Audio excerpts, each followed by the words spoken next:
అంటే మీరు పెట్టే ఖర్చు వృధా అవుతుంది, మీరు 152 మీటర్ల ఎత్తులో మేము ఒప్పుకోము అని చెప్తే దీనికి కిరణ్ కుమార్ రెడ్డి గారు రిప్లై కూడా ఇచ్చారు.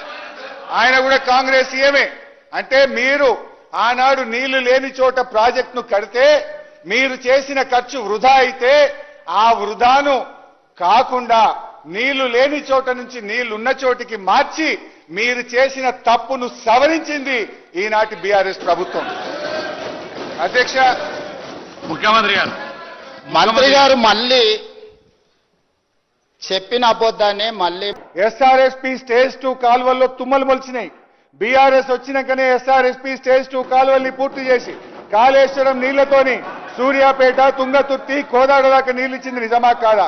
ఆయకట్టి భూములను మీరు డిప్యూటీ సీఎం గారు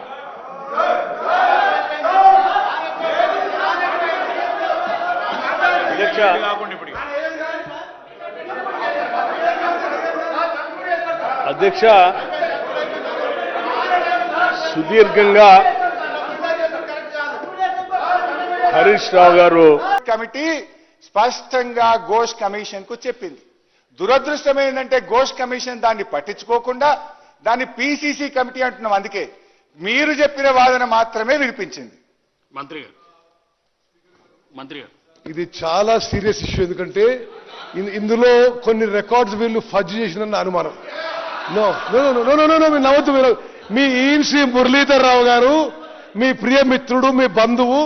కాంగ్రెస్ నాయకులు దేశమంతా ధర్నాలు, రాస్తారోకోలు, షా కమిషన్ ఇది కక్షపూరితమైనది, ఇది రాజకీయ ప్రేరితమైనదని దేశమంతా సుప్రీంకోర్టు ప్రధాన న్యాయమూర్తికి వ్యతిరేకంగా మీరు ధర్నాలు చేస్తే ఒప్పు, ఈ చెత్త రిపోర్ట్ను తప్పంటే మాది తప్పైతుందా అని నేను అడుగుతా ఉన్నా.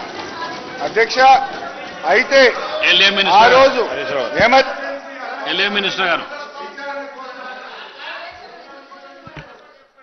సార్, ఇప్పుడు ఘోష్ కమిషన్ రిపోర్టు కూడా ఇది డెఫినెట్ గా కోర్టుకు ఎప్పుడైతే 8B 8C ఇవ్వలేదని అర్థమవుతుందో ఈ మంత్రి గారు వెంకటరెడ్డి గారు స్పీకర్ సార్, గౌరవ సభ్యులు సీనియర్ శాసనసభ్యులు హరీష్ రావు గారికి మీరు కోర్టు కేసులు దాని గురించి శంకుస్థాపన చేసినప్పుడు కేసీఆర్ గారు పక్కనే ఉన్నారు కదా.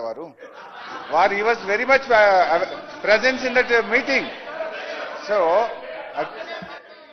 మాయ మాటలు, మాయ కథ, రోజుకొక డ్రామా చేసే స్వభావం కాదు. మీరు విజువల్స్ తీసుకోండి. మీరు సీతారామ ప్రాజెక్టు చేసేటప్పుడు మీ పార్టీలోనే నేను లేను. It is hardly not even 30-40 kilometres. ఏ ఒక్క ఉపనది వచ్చి కూడా ఇలా కలవడం లేదు. ఎక్కడికెళ్ళి నీళ్లు వస్తాయి పైకెళ్ళి? అసలు పాయింట్ సమాజం చెప్పంటున్నా. తమ్మిడిహట్టి నుంచి మేడిగడ్డ అంతా 20-30 కిలోమీటర్లే ఉంటదన్నారు. పాపం వారికి ఐడియా ఉండకపోవచ్చు. తమ్మిడిహట్టి అన్ని చెప్తానా, రండి నాకు టైం ఇప్పి అంతే. I will answer everything. Tummidihatti నుంచి మేడిగడ్డకు 116 కిలోమీటర్లు. It is not 30 kilometres number